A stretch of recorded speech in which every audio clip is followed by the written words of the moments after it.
So welcome. Nice to see you all here in person again. So I'm going to begin with a land acknowledgement. I'd like to acknowledge that Western University is located on the traditional lands of the Anishinaabe, Haudenosaunee, Lenapehoik, and Attawandaron peoples on lands connected with the London Township and Sombre Treaties of 1796 and the Dish with One Spoon Covenant Wampum. This land continues to be home to diverse Indigenous peoples whom we recognize as contemporary stewards of the land and vital contributors of our society. So we're super excited to have Thelma Rosner here with us tonight, and we're really grateful to be partnering with the McIntosh Gallery, where Thelma has an exhibition on right now called Where Can I Go Now, which runs until April 16th. So if you haven't had a chance to see it yet, just pop into the McIntosh. You don't need to make an appointment. You just go in. And I'm just going to pass it over now to Helen Gregory, who is curator there, who you guys know from the previous panel discussion. And she's going to talk a little bit about the show and introduce Thelma to you guys. So thank you, Helen. No problem. So first of all, I'd like to thank Liza Urich and the Department of Visual Arts for co-hosting tonight's talk by Thelma Rosner. I'm delighted to finally be able to welcome you all to hear Thelma talk about her most recent exhibition, Where Can I Go Now, in the context of her practice. This exhibition has been a long time coming. Originally scheduled to open in April 2020, it was an unfortunate casualty of the global pandemic. So now, a mere 4 years after I first met with Thelma to discuss the project, I'm thrilled that the exhibition has finally opened. So I'll only speak very briefly about the exhibition, since there is little that I can add to what Thelma will no doubt tell you. Throughout her practice, Thelma Rosner has often employed narrative as a means to reflect on the Jewish diaspora. For this exhibition, Rosner has turned to an autobiographical work written by Elizabeth M. Robb, a survivor of Auschwitz concentration camp during World War II. Rosner considers Robb's post-war experience within a recent historical trajectory, making connections between post-war displacement and the plight of contemporary refugees. For several works in this exhibition, Rosner explores the emotional resonance of objects brought to Canada by refugees. Inextricably connected to memory and place, these objects are souvenirs in the truest sense of the word. In the absence of their original contexts, they form tangible connections to the past, evoking memories, emotions, and stories. As poet and literary critic Susan Stewart reminds us, quote, "This capacity of objects to serve as traces of authentic experience is, in fact, exemplified by the souvenir. The souvenir distinguishes experiences. We do not need and desire souvenirs of events that are repeatable. Rather, we need and desire souvenirs of events that are reportable, events whose materiality has escaped us, events that thereby exist only through the invention of narrative," end quote. Displaced from their points of origin, each of the objects that Rosner depicts evokes a narrative that keeps memories from fading into impermanence. So Thelma is a London, Ontario-based artist whose practice includes painting, printmaking, and installation. In the 1970s, Rosner was a part-time student here in the Fine Art Department at the University of Western Ontario, pre the rebranding, under the mentorship of Paterson Ewen. Over the years, Rosner has become increasingly interested in the power of narrative and has often turned to books as stimuli for her artistic practice. The subjects of her work include food and culture and the intersections of Jewish and Muslim history. More recently, her work has been inspired by the personal narratives of immigrants and refugees to Canada, an interest that is perhaps a reflection on the stories told to her by her own immigrant parents and family. Rosner has exhibited widely across Canada at such galleries as Museum London, McIntosh Gallery, Justina M. Barnacky Gallery, Burlington Art Centre, Art Gallery of Peterborough, Robert McLaughlin Gallery, and McMaster University Art Gallery. Her work is held in numerous private and public collections, including the Canada Council Art Bank, Museum London, London Board of Education, McIntosh Gallery, John Labatt Limited, and London Life Insurance. She is the recipient of grants from the Ontario Arts Council, Banff Centre for the Arts, and Canada Council for the Arts. So with that, I present Thelma Rosner.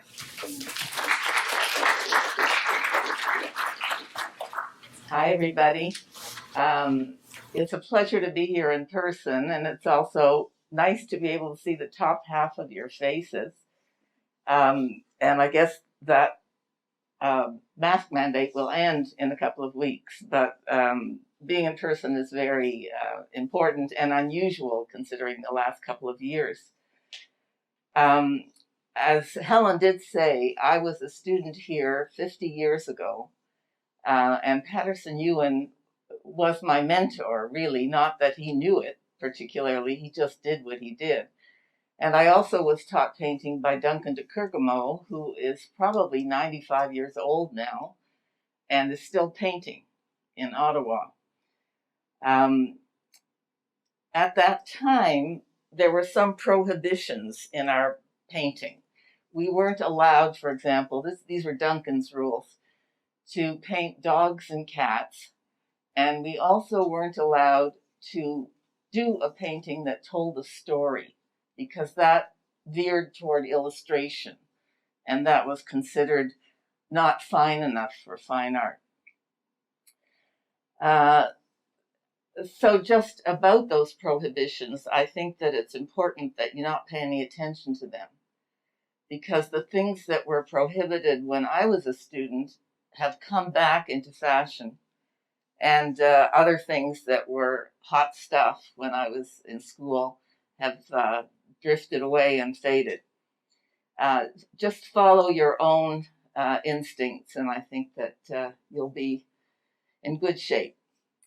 In preparation for this exhibition, I was looking at things that have recurred in my own practice, and I decided to start this talk from the time I began to investigate Jewish history more than my own Jewish identity, and events and intersections with other cultures.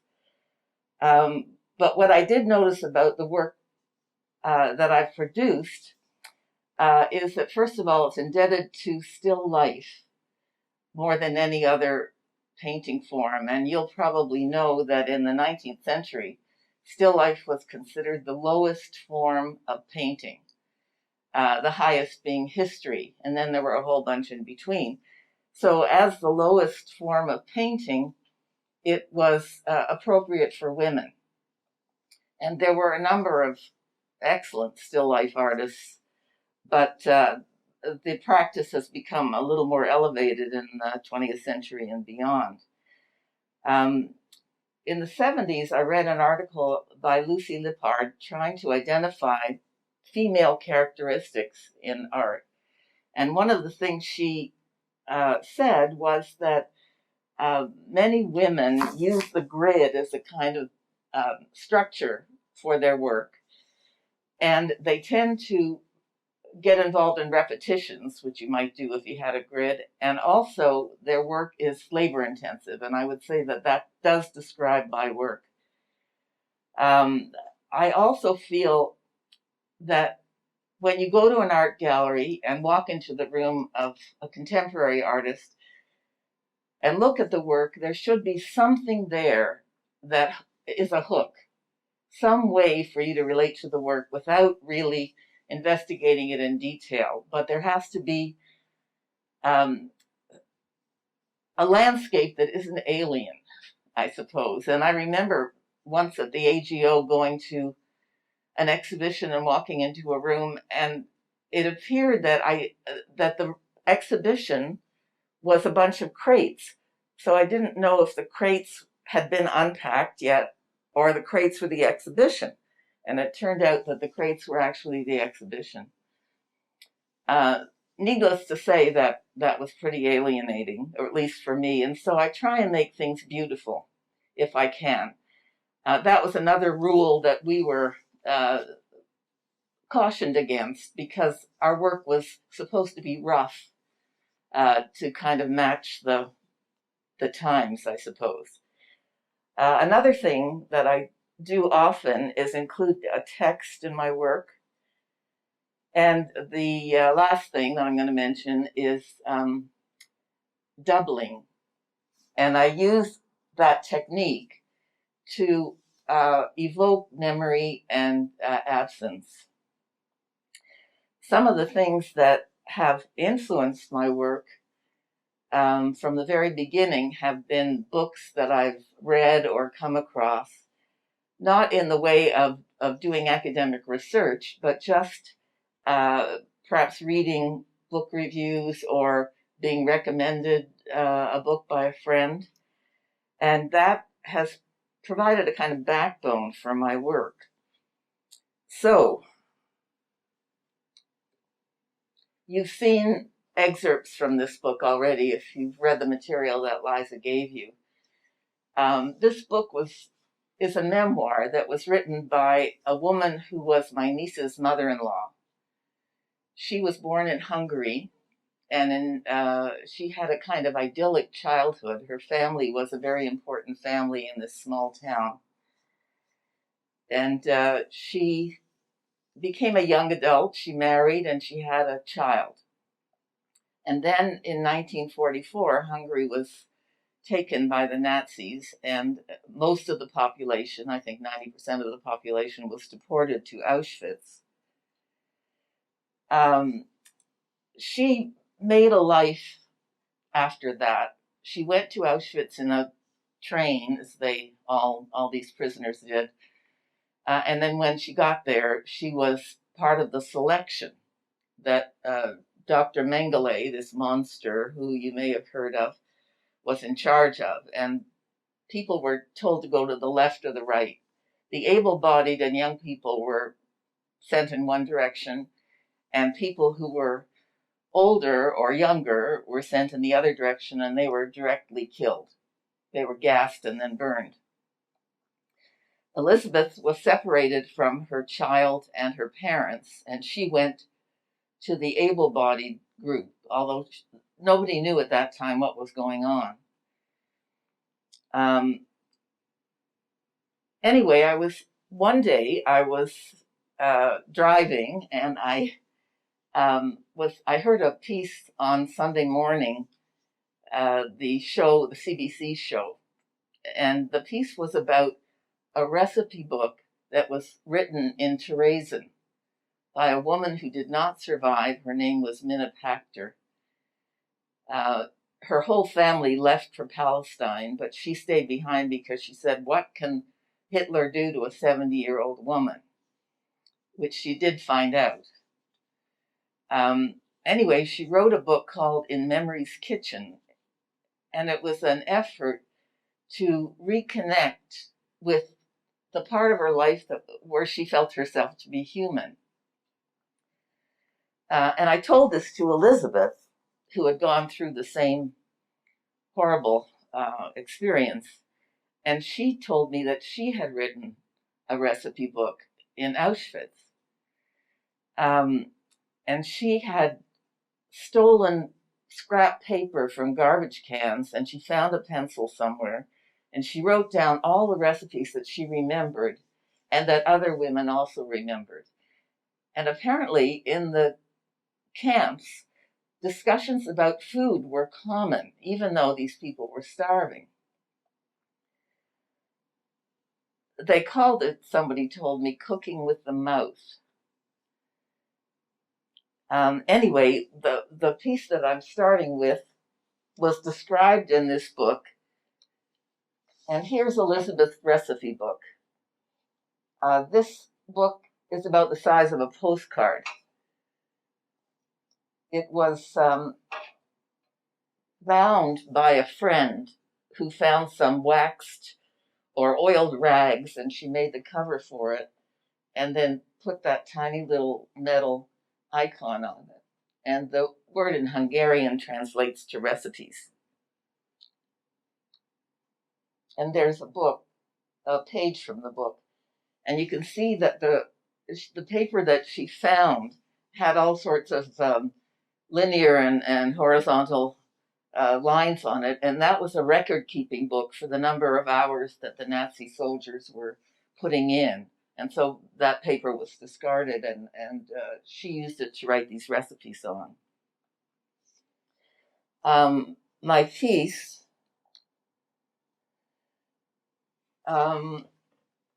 is done on handmade paper. I did say that I wasn't, or maybe I didn't say, but I meant to say that that my investigations aren't really in terms of how I can use a particular material, how far I can take it. I'm not that interested in the extremities of materials, but I'm interested in how to use certain things to communicate ideas that are outside of visual art, which is a tradition that was 30,000 years old, I think, until the 20th century.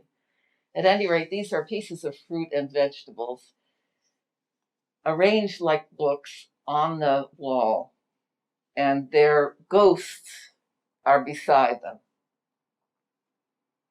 And I did this using a Xerox machine, I guess. So it was pretty basic. And there's another view of it. And here's a diptych from that series.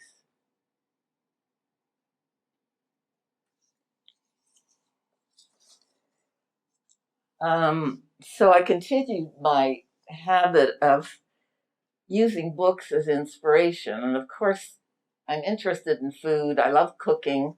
Most artists are terrific cooks, is what I found. And dinner parties are real occasions. So that's something to look forward to, all of you who aspire to be artists.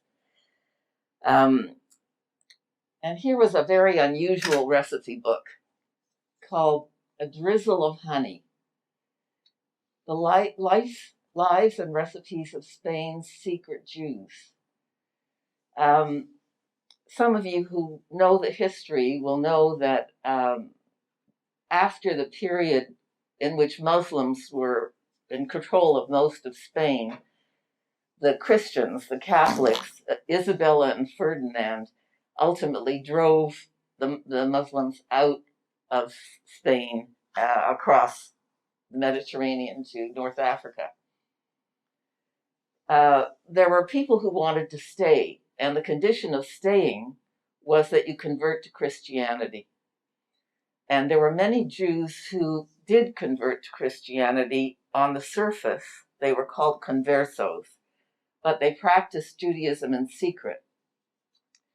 There were always risks to doing that, and many hundreds, were arrested and went to trial. The keepers of the Inquisition records were as thorough as the Nazis, and one scholar from the States examined those Inquisition documents and found that there was a lot of information about how people cooked things, because that was the way that outsiders could tell the Jews were actually practicing Judaism by cooking their foods secretly.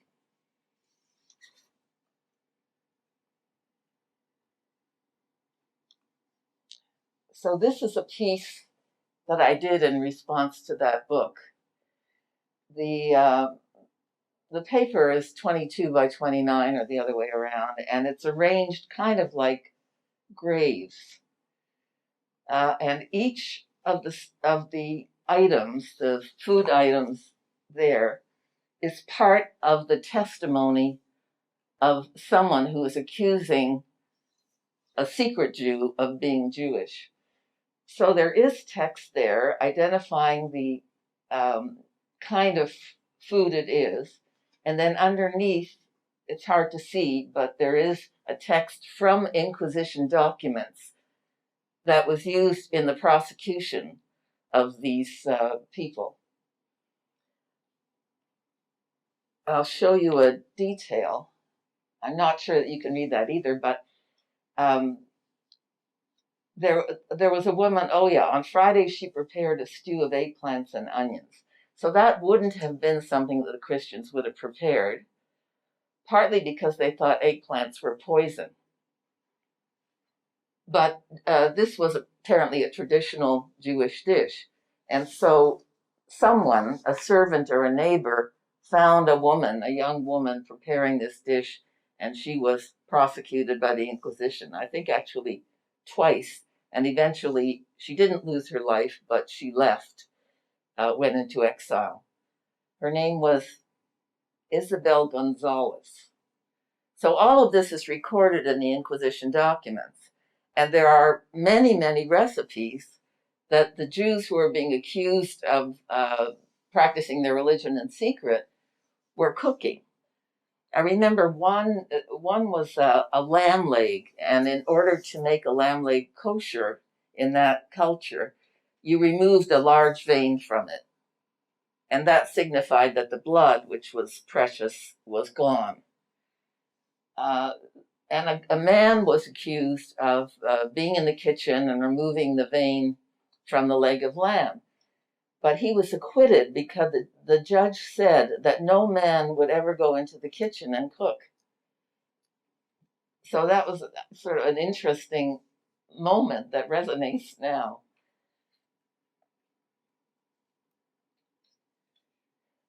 On the floor are ceramic tiles that are broken, some of them, and misshapen. And those represent the shards of the beautiful civilization that preceded this period of the Inquisition. After all of that depressing material, but very interesting, I was reading a review of this book called The Ornament of the World: How Muslims, Jews, and Christians Created a Culture of Tolerance in Medieval Spain. And it's an account of the history of the Muslim takeover of southern Spain from about the 8th century to the 15th century, during which time there was a very enlightened government, or a series of governments from one town to another. And the Jews and the Christians were given special privileges. They were called dhimmi, Dhimmi, because they believed in one God. So the people who were out of luck were pagans or secular people. The Muslims had no respect for them, but they did have respects for the books of the Bible. And they gave special treatment to people who were monotheistic. And so I did a group of works based on that period, which was really a beautiful period and probably one of the most enlightened periods of history that I know of. These paintings are 6 feet high and 3 feet wide, and you can see some text on the top and less so on the bottom, maybe a little bit. And this is just naming the foods that Muslims brought back to Spain during their conquests. They were a very warrior-like culture, and their expansion was rapid and took over a tremendous amount of territory. So they went as far as Persia in the east and India, starting in what is now Saudi Arabia, I think. And then also they went to the west, Spain, and the south of France. And for many centuries, they oversaw those territories. And they were very interested in bringing plants, exotic plants and foods, back to Spain to use in their cooking. The Christians, as I said, had some suspicion of these foods, but the Jews were very open to that kind of cooking. And they incorporated all of these fruits and vegetables into their own cuisine. And here are some details: lemons and pomegranates. So they wouldn't have been known in Spain until the Muslims brought them there.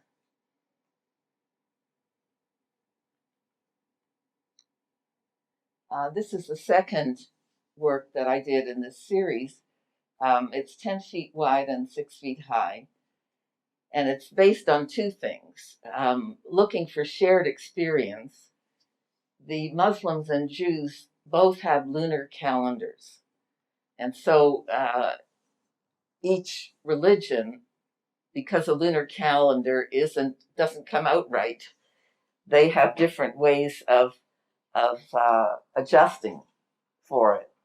But anyway, they are connected by the fact that they have lunar calendars. And what I also show here is that there's a connection in architectural decoration, because synagogues, except for having Hebrew rather than Arabic, use the same sort of decoration. And that's partly because both cultures prohibit representing the human figure, because that's idolatry. So the connection between Muslims and Jews was very fruitful from that point of view also.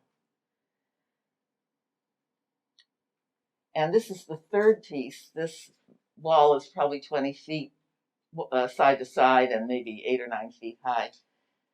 Literature was the most significant of the arts, according to the Muslims, and that was true even before Islam was created. And poetry was the most exalted of the arts. And so in order to represent that, I did pages again, facing pages. And on one side of the page is a Hebrew letter, and on the other side is an Arabic letter, and it's the same sound, the same letter in both Hebrew and Arabic. So again, this is a connection between cultures.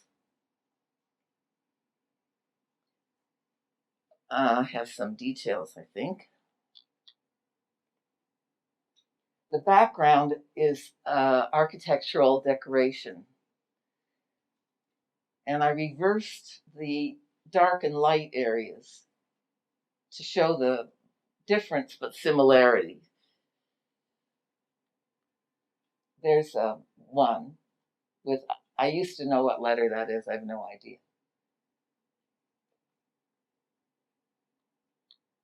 And then there was this wall piece because of the expulsion of the Muslims and Jews from Spain, so that the letters and all the richness is gone, and what's left is the decoration on the buildings, but the people and their love of culture, their love of writing, that's destroyed.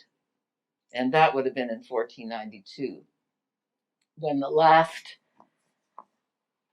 of the Muslim rulers was expelled and sent to North Africa.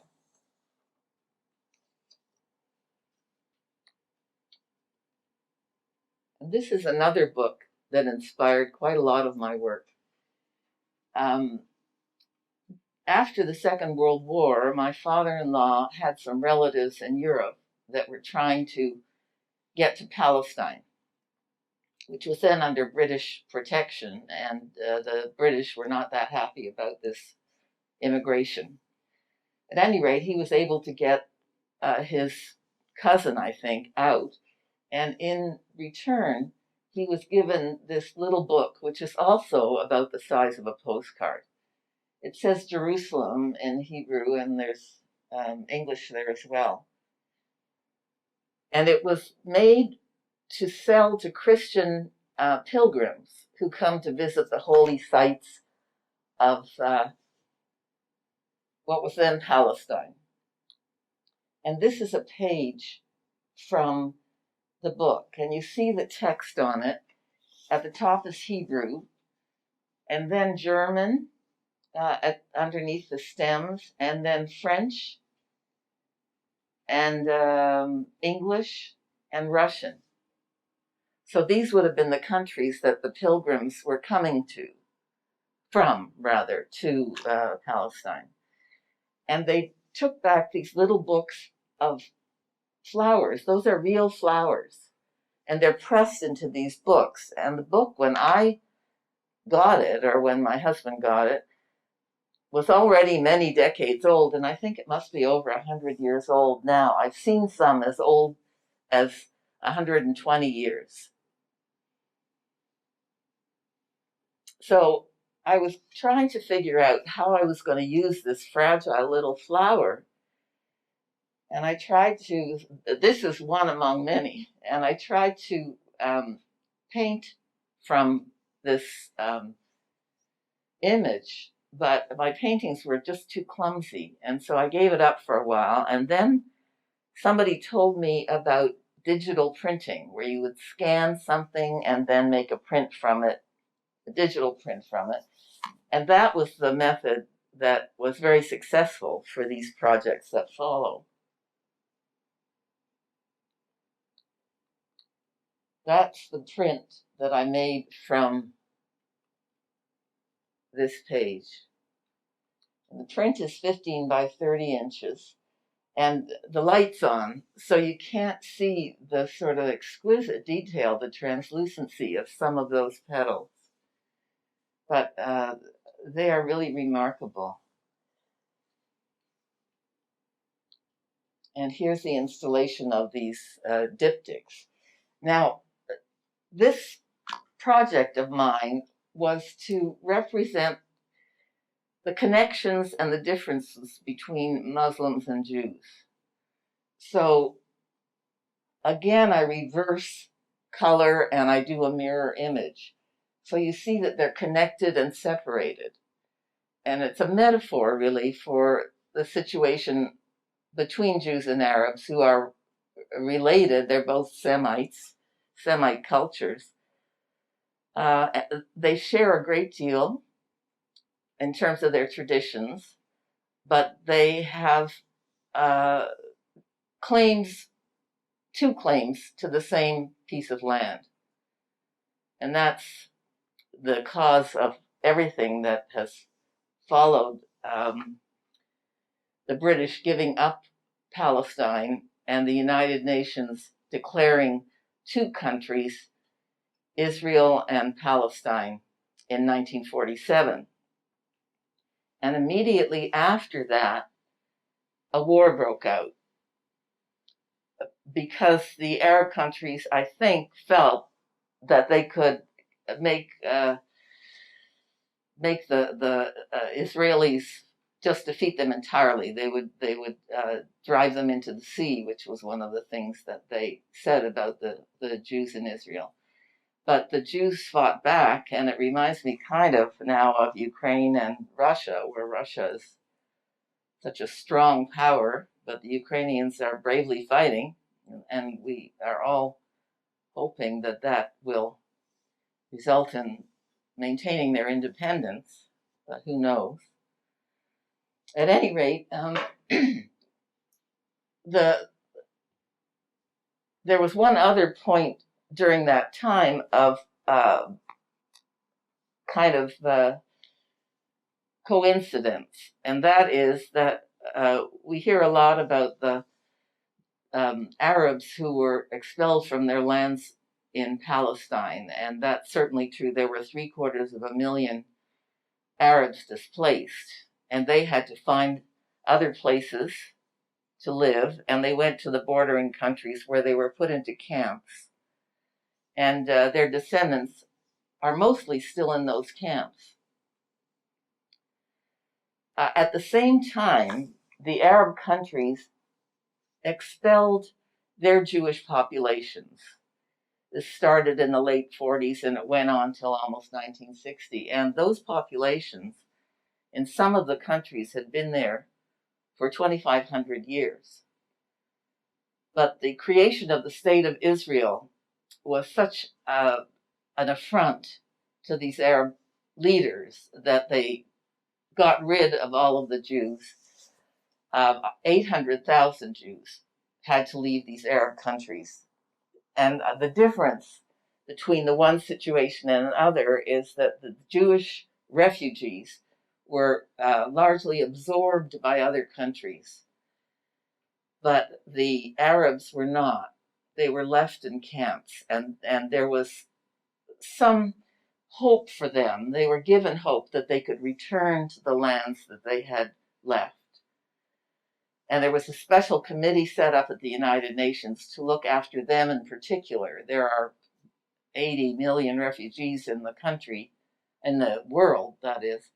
And of that number, I think 6 or 7 million are Palestinians, but the Palestinians are treated separately, which may have been a problem for them in the end. So I used these images again. This is 22 feet to represent a border wall, but using the image of flowers, which is a symbol of peace, really, and pleasure. However, there are also rocks on the ground. This installation has two sides. There's the other, and I'm using this positive, negative thing and similarity and difference thing, just in a different form. So this is a floor piece. And the flowers that you see that are 20 inches each print shows the image of 20 inches. Most of them are under an inch. So you see things in the prints that you can't see if you're looking at the book itself.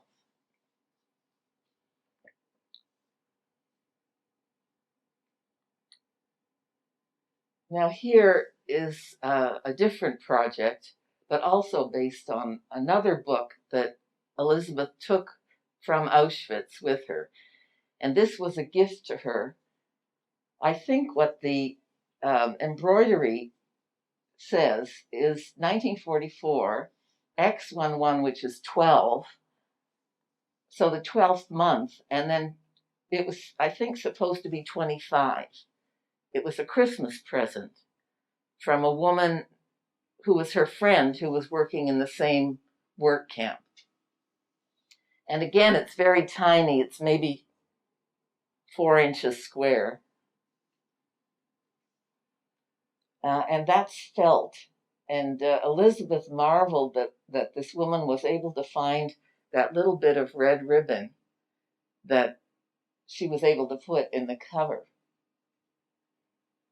And in the book were tiny cutouts. Now this is probably 3/4 of an inch of good luck charms. And inscribed in, okay, I'm going to get up. Inscribed there is her daughter's name.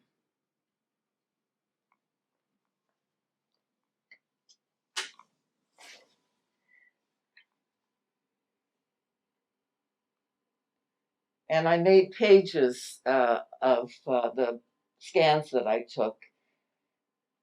The actual image, the heart in this case, is on black felt. And then I made it black because I was thinking of the burning of people and things during that war. So these people were these women were in a work camp. They had been sent from Auschwitz to Germany, and they were making munitions out of metal and other things. And little scraps of metal fell to the floor. And so they would, this woman, friend of Elizabeth, picked them up and shaped these objects, which are maybe an inch at the most, and sewed them into the felt that she found somewhere. And so that's the installation that I did based on that project, but it also shows that in the worst of circumstances, creativity is possible. And maybe it's even necessary for self-preservation.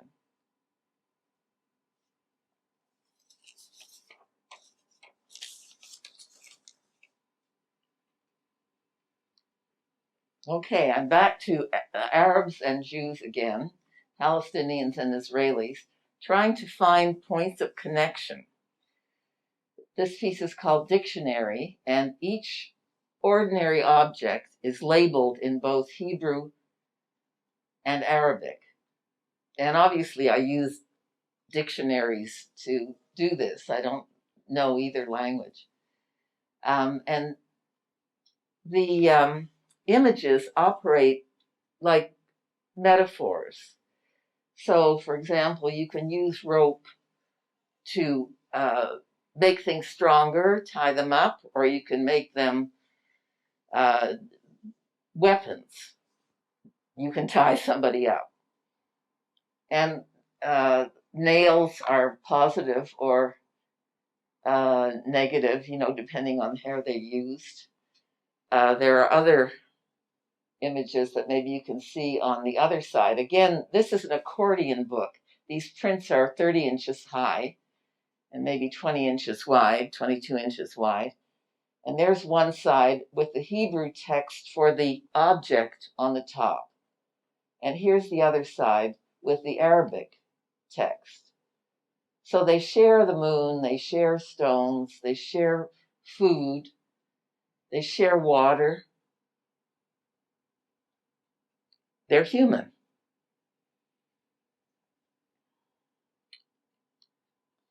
And this is one pair, so you can see the reversal of the text. Now, I originally did a painting of each of these objects that was on paper 30 by 40 inches, 40 by 30. And then I thought, I'm not going to do another painting of the same thing just to reverse the text. So again, I scanned these and I was able to do prints of each of them. And in the technology, you can reverse certain things. And so that's the way I made this installation.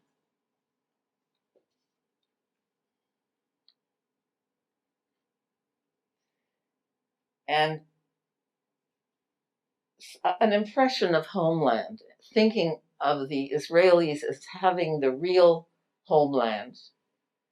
And for the Palestinians, it's still an aspiration. And so their hopes are reflected in the mirror.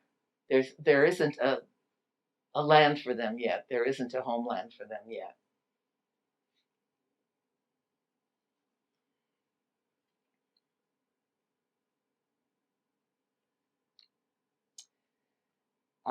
Then I decided, based on a couple of things that I saw, one of which was a show of Afghan war rugs at the Textile Museum in Toronto, in which traditional patterns are incorporated with war and the implements of war. So tanks, planes, rockets. And this is an installation view of some of those paintings. There were 9 of them. Each painting is 8 feet by 6 feet high, and each one has 2 panels. I couldn't manage anything that big if it were just a single panel, but it's a single work. And here's the first one I did, and I was thinking of Israel and Palestine here because I was thinking of the rockets that Hamas sends to Israel over the border and the planes that the Israelis use in retaliation. And then I made in the middle some houses and then incorporated some decoration as well. So when I was doing this over a long period, and I actually didn't have a map or idea, I did one section at a time and waited to see what happened. At any rate, it was the first of the 9 and the most with the most number of actual things that you could recognize in it, probably. There's a detail. Each square was 3/4 of an inch, and each X cross stitch was 3/8 of an inch over an 8-foot surface. I used cross stitch also because Palestinians' embroidery is exclusively cross stitch, and other cultures use other designs in their embroidery, but I've never seen any Palestinian embroidery which is really exquisite that isn't using a cross stitch exclusively. So you see the first one.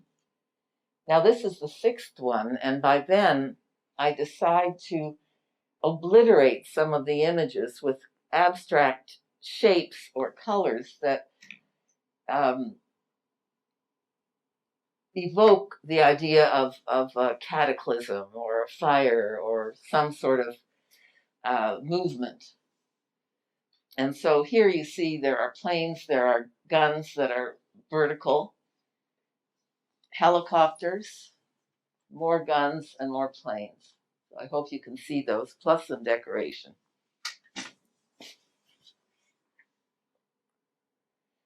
By the seventh one, the abstraction was taking over most of the surface, and you can see the vestiges of the weapons at the bottom. There are trucks going from the bottom and tanks and rifles in the middle. And then this swirling mass that's a kind of unknown, dangerous thing. And there's a detail.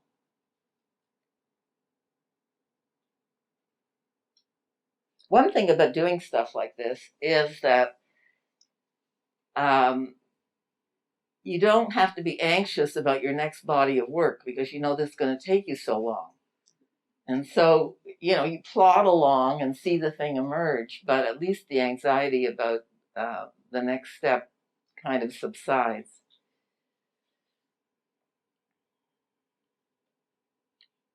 That's the last, in which there's no particular imagery. It's just a kind of cyclone or vortex or dangerous impression. Oops, went the wrong way. The work that's in the McIntosh started because of something that happened in my life. A distant cousin was looking through his grandfather's shoebox, grandfather long dead, and he found this photograph. This was maybe 5 years ago, and sent it to me. The man who was his grandfather is my great uncle, and he's sitting on the left holding a little girl. And this photograph was taken in 1937 when he who was living in the States, he had emigrated between the wars, came back to Lithuania to see his family. Now his family, this is my family, this is my father's family, and I had never seen them before. My grandmother and grandfather sitting on the right, my 2 aunts and 1 husband and a child. And I don't know, I know that my grandmother was Esther and one of the girls is Ruth. Other than that, I don't know their names. But in 1943, after the war was sort of at its height and the final solution, the extermination of Jews, was coming to its height, the town that they lived in Lithuania they had been in a ghetto. They were ghettoized earlier in the war, but they were shipped to Auschwitz and they died, all of them, except my uncle who had been living in New York and returned to New York. But I hadn't seen their faces ever, as I said, and it was quite a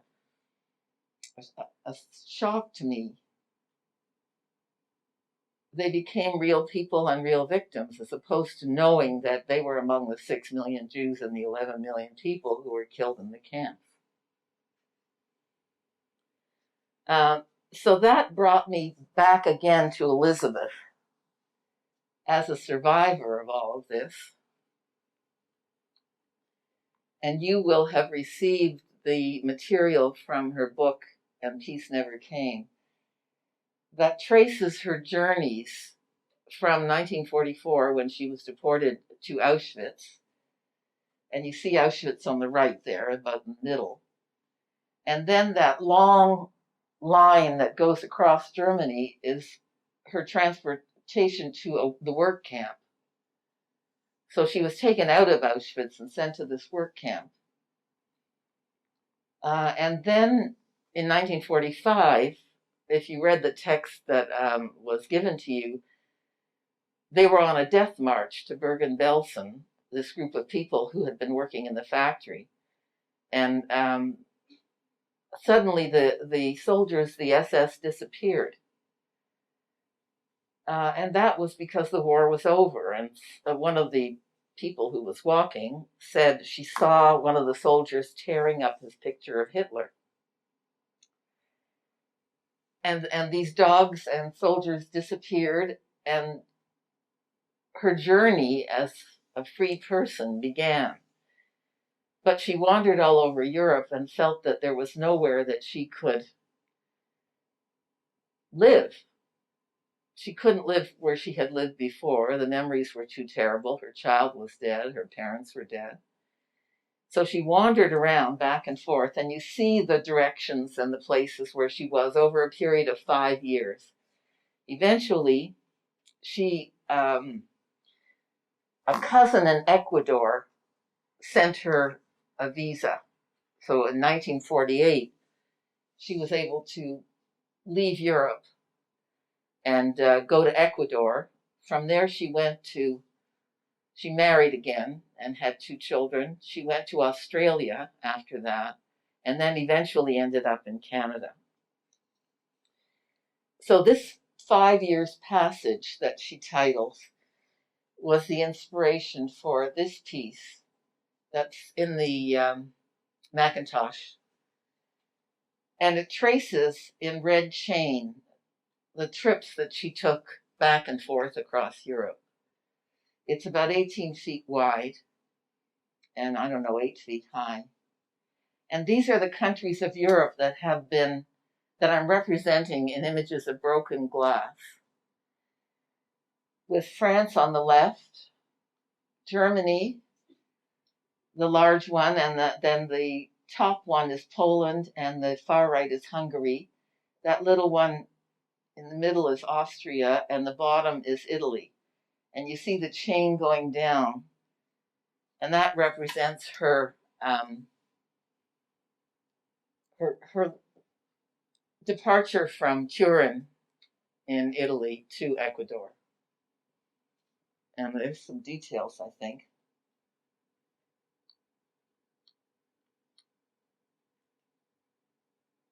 That's the Hungarian part, where she goes back and forth from Budapest to Pest and to other cities before she's deported. And the chain shows her deportation, not here, but in the piece. This is the piece that gives the exhibition its title. I was thinking about Elizabeth, and then because there was so much in the news about refugees about 4 or 5 years ago, or even more recently, and that was something that I was thinking about again. And the refugees at the time that were in the news were from Central America and Mexico, and they were trying to get into the southern border of the United States. And you remember that Trump was wanting to put up a wall. He didn't want anybody there, and Mexico was going to pay for the wall, etc. So I began to imagine things that people who were leaving under those circumstances might take with them. And I did some paintings of objects that I thought would be the logical things to take. And then I began to think that I shouldn't be making this up. I should be actually talking to people who had that experience. And so eventually I contacted the Cross-Cultural Learners Center, and that's an agency that helps new immigrants when they first come. And they were able to, they actually were so generous and provided me with a translator and with a social worker, and I was able to visit some Yazidi families. This was in 2019, who had come because ISIS had invaded their territory in northern Iraq, and they had run to a mountain, those that survived, and they were being carried by plane off of that mountain. And so I used some of the things that they brought and some of the things that other immigrant families had brought, including my own. And here's the other side of that floor piece, where the objects are represented in a kind of full way, as opposed to a ghost way. And there are the birds of the countries that they've left.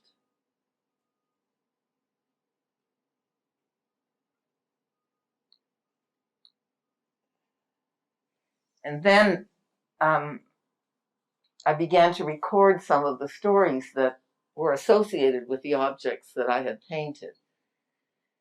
And this story is from the MP, recently elected MP, Ariel Kayabaga, from West or North, South London, I guess it is. She came from Burundi as a 10-year-old, she and her mother. And I made a book that is unbound. So these pages have two elements. One is vellum, and there are two images of the thing that she brought that are unaligned or slightly misaligned, because then you see a kind of ghosty image underneath. And her story is, we were given 1 day's notice when we left Burundi for Canada. We couldn't take much with us, but I did manage to bring my precious journal with me.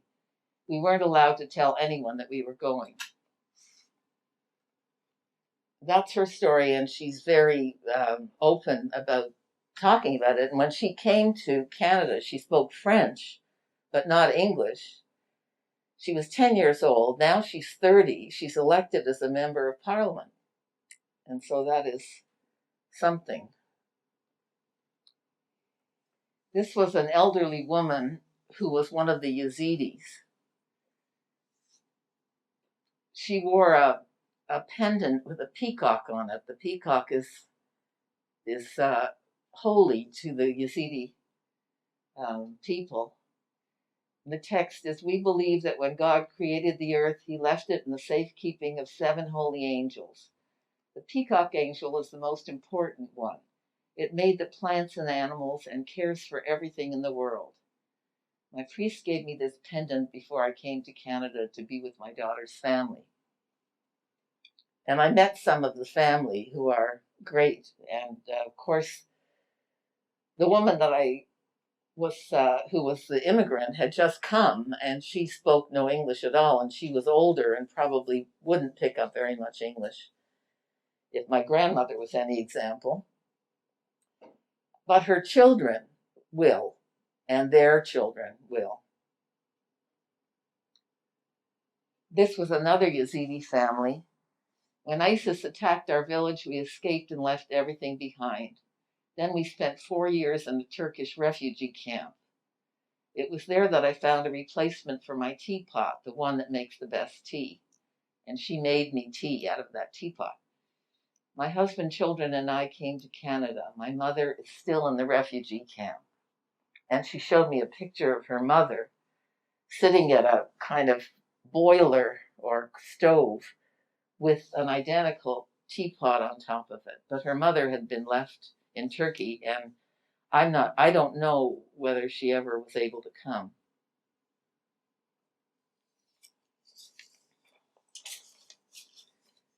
And the last element in the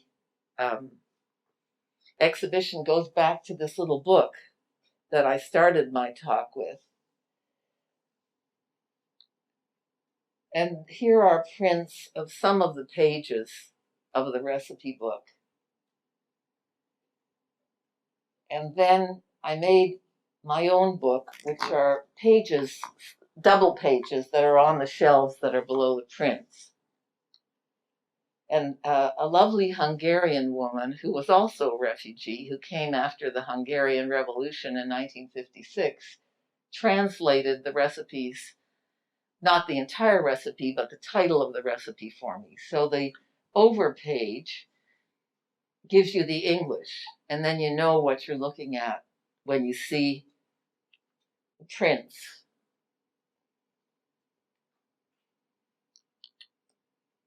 So thank you very much, and I'll be glad to answer questions.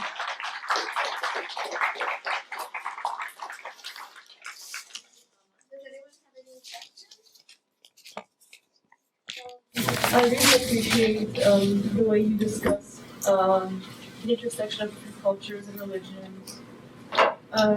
So I'd like to ask, since you brought up the Ukrainian-Russian war, what are your thoughts on the way media has covered the refugee status of Ukrainians and the refugee status of Middle Easterners? I think I know what you're implying. And it's true that we identify much more closely with the Ukrainian European population than we did with the Syrians, for example, when they were being bombed and killed by Putin. I think that the coverage of the current crisis is what should have happened then. Yes?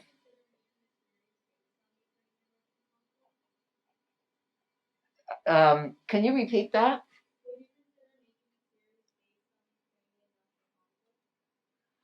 I don't know about the conflict, but one of the things that my show goes until the 16th of April, and what I am going to do is make the Ukrainian bird and substitute that for one of the other birds that I have in the installation.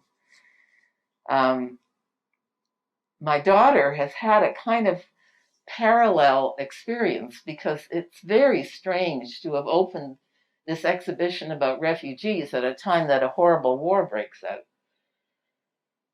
And she's writing a book about a Canadian hockey player who plays for the professional hockey team in Mariupol. And he was playing a game in Ukraine and coming back on a bus to a hotel because the war broke out from the time the game ended to when they were driving, and they had to go to a hotel in a town that was outside Mariupol. And they were there, and he didn't know what to do. He had a passport with him. And he eventually, I'll make this short, he eventually got out after 4 or 5 days. But they were told to stay where they are by the Canadian government. Canadians were, and he contacted the Canadian government, and they sent him a form letter. But he was born in Israel, and his family came to Canada when he was 1 year old. So he also has an Israeli passport. And he approached the Israeli consulate or embassy, and they said if he can get on a train to get to Lvov, or Lviv, from the southeast of Ukraine, so that's like going across the whole country, then they can get him out. So that's what he did. He went on this train, and then someone said, you've got a 50-50 chance of making it because they might start shooting on the trains. Anyway, he did make it to Lviv, and they sent him and 16 other people, the Israelis did, to the border. It took them 10 hours after this minivan dumped them there to cross. And then he went to Warsaw. The Israelis helped him. And I think the Poles have been helping everybody too. And he's home now. But for that to happen at the same time as I'm doing this show and this horrible conflict is escalating is really creepy, I would say. Synchronicity, I think is the word.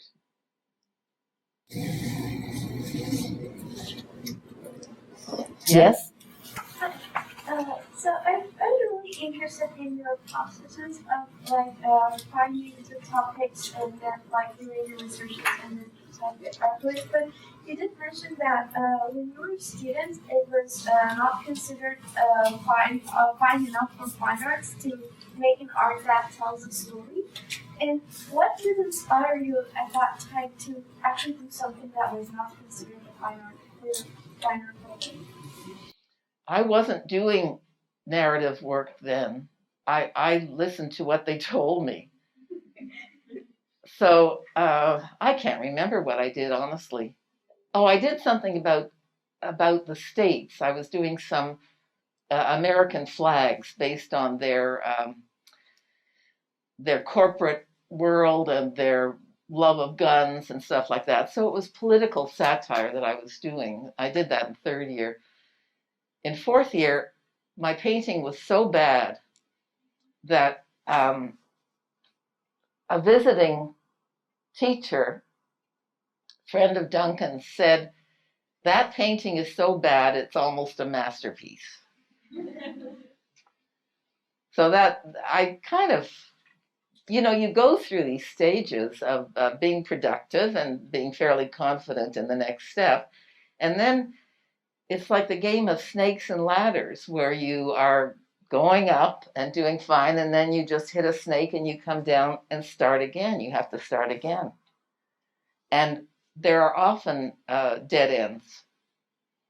But sometimes just by accident, as that very first radio program that I heard started, I don't know how many years of work, something will happen to you.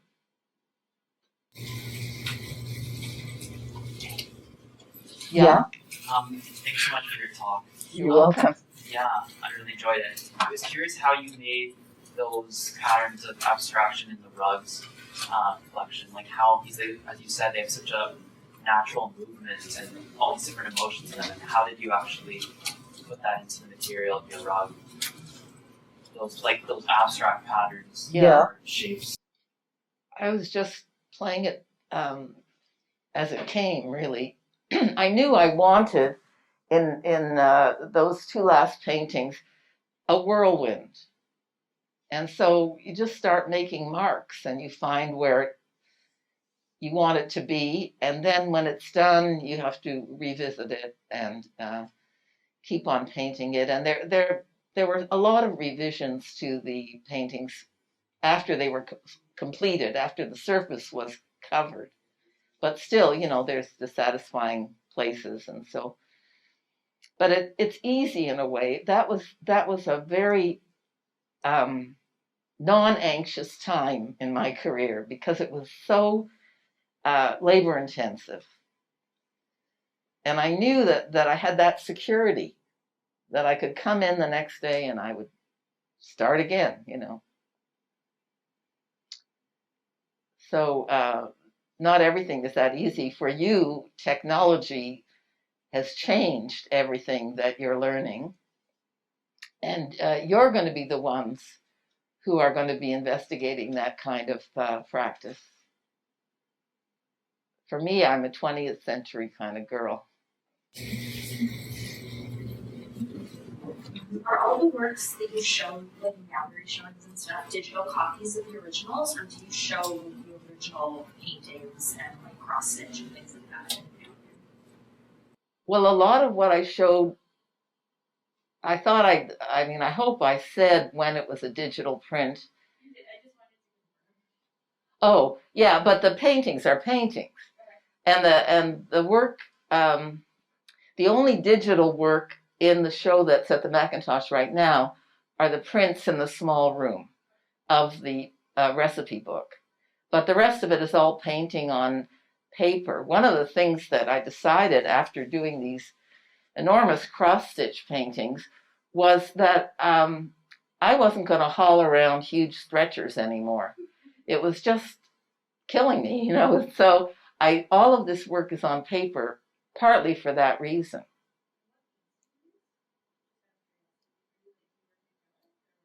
No, I work in oils. I don't work in acrylics. Yeah, I work in oils and pencil.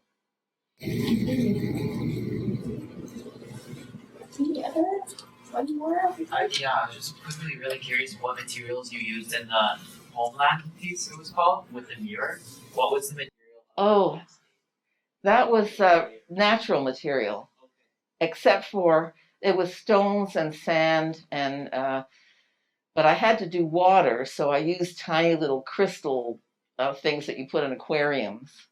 And then for leaves or flowers, I used plastic plants that I cut up into tiny little pieces. So the subject directs the material as opposed to the other way around. All right, thanks so much, Thelma.